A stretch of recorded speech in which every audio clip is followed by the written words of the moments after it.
Kali ini saya akan mempersilahkan untuk calon wakil presiden nomor urut 1 untuk memberikan pertanyaan ke calon wakil presiden nomor urut 3, Bapak Muhaimin Iskandar. Waktu Anda untuk bertanya adalah 1 menit. Saya persilakan.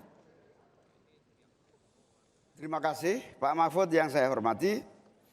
Pemasukan negara itu salah satunya adalah dari kepemilikan lahan yang luas. Banyak kepemilikan lahan yang berlebihan. Akumulasi kekayaan hanya di segelintir orang dan selalu menjadi topik yang belum pernah selesai sampai hari ini. Pertumbuhan ekonomi yang tinggi hanya dinikmati oleh segelintir orang karena akses kepemilikannya juga terbatas. Pemerataan menjadi kata yang tidak bermakna.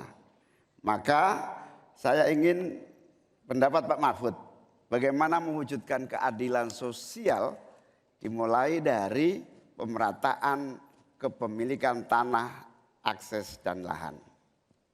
Karena kalau sampai hari ini begitu, maka tidak akan pernah ada kemampuan rakyat untuk mengakses modal ekonomi. Terima kasih.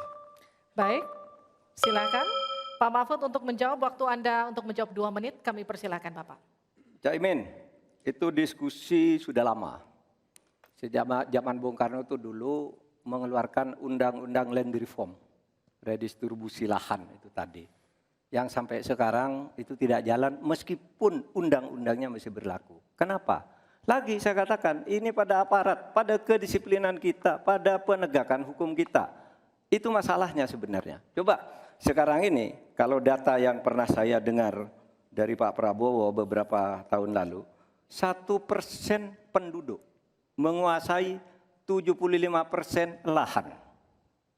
99% penduduk berebut mengelola hanya 20% lahan sisanya. Memang timpang. Oleh sebab itu upaya-upaya pemerataan itu harus terus dilakukan. Nah caranya, saya sebelum masuk ke caranya tadi.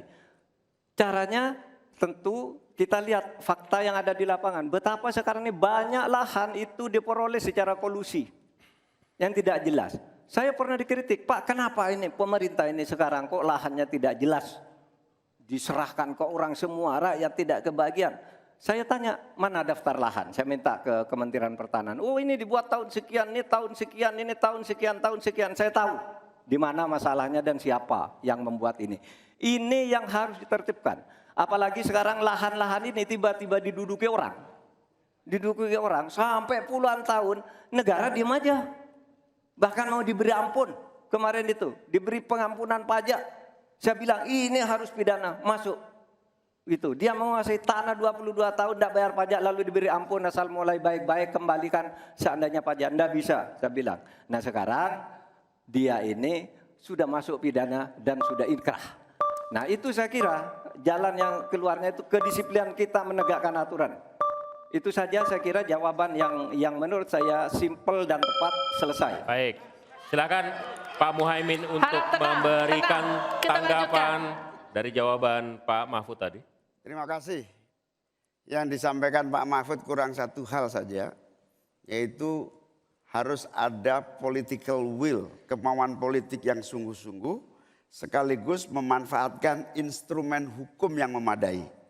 Saya ingat debat Pilpres 5 tahun yang lalu ada komitmen untuk membagi lahan dengan menggunakan land reform dengan istilah menurut waktu itu kita istilahkan dengan distribusi kepemilikan lahan.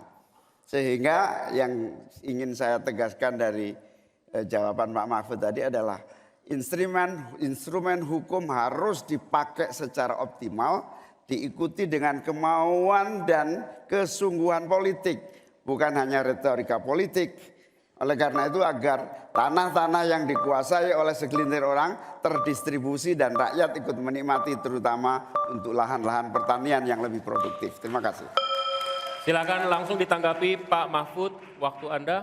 Ya, memang begitu kan dari program yang kami lakukan, kita akan melakukan redistribusi tanah. Dulu dalam 5 tahun terakhir ini bahkan ada kan pembagian tanah untuk rakyat agar merata. Lalu ada 1 juta sertifikat. Setahu saya 1 juta sertifikat itu memang sudah dibagi, tetapi itu untuk mereka yang memang sudah menempati tanah itu. menempati itu lalu diberi sertifikat. Lahan yang lain itu belum dibagi terhadap orang yang belum punya. Nah itulah yang akan kita kerjakan besok dalam rangka redistribusi tanah itu. Itu betul Pak Muhaimin, betul 100% bahwa masalahnya political will. Di antara political will yang paling penting itu adalah penegakan hukum. Political will untuk menegakkan hukum itu adalah kuncinya. Aturannya semua sudah ada, tapi kemudian bocor di mana-mana, tidak jalan di mana-mana. Banyak tanah orang tidak pernah dijual, tiba-tiba dirampas orang lain dan dia tidak berdaya. Nah itulah masalahnya, Cak Imin. Selesai. Tuntas. Terima kasih.